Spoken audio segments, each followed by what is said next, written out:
The Tea Party in the Woods by Akiko Miyokashi.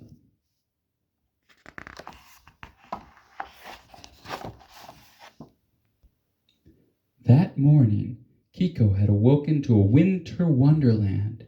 It had snowed all night, but her father was off to Grandma's house to help clear the walk. "Is this the pie for Grandma?" Kiko asked her mother. "The box near the door." "Oh dear," her mother said, "your father forgot it." "I can still catch up with him," said Kiko. "All right, but you better hurry."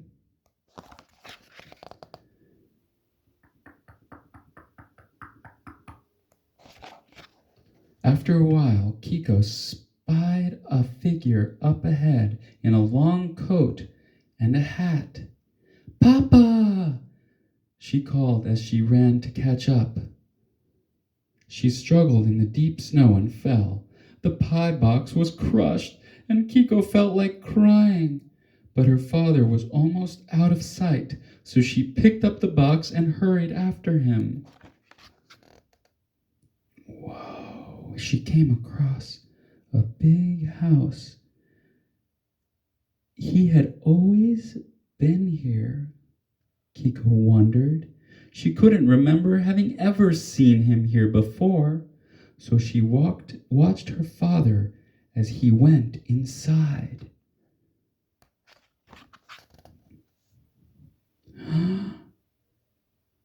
Curious, Kiko peered through the window, and she watched as he took off his long coat and hat. But he wasn't her father at all. Kiko had been following a great big bear. "Are you here for the tea party?" asked a kind voice. Kiko turned to see a lamb standing nearby. "This way," said the lamb, gently taking Kiko's hand and leading her inside.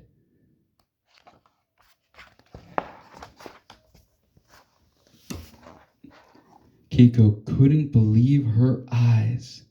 And what did the other animals say when they saw her? "Welcome, welcome," they cheered.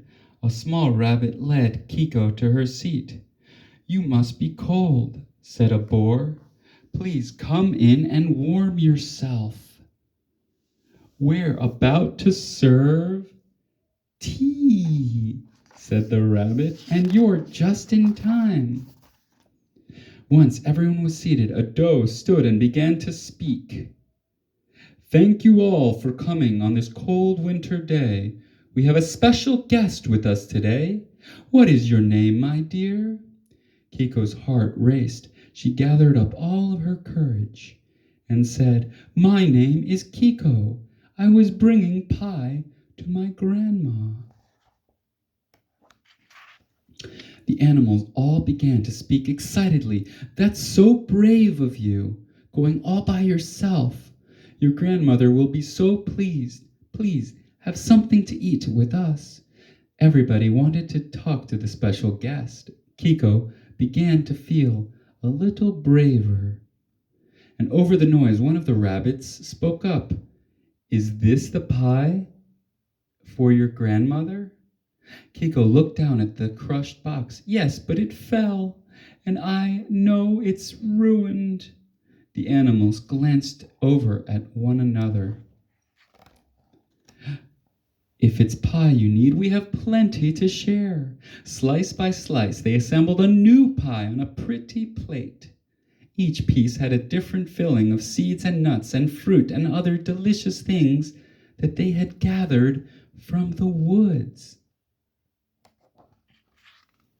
The doe carefully placed the pie onto a new box and tied it with a red ribbon.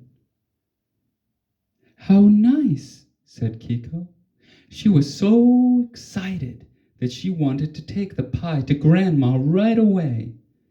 "Well, we'll come too," said the animals.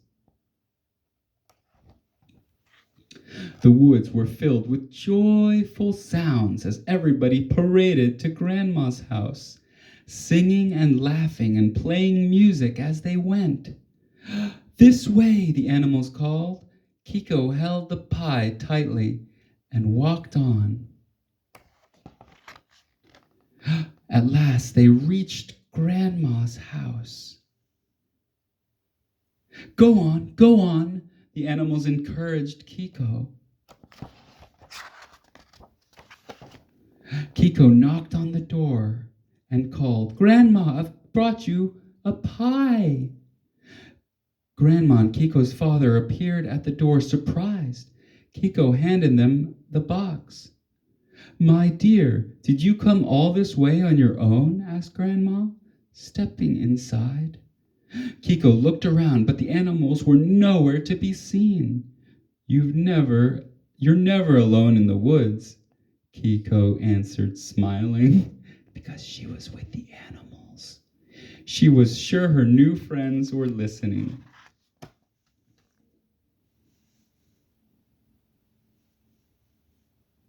And she brought the pie to Grandma and Grandpa, and she was so brave. The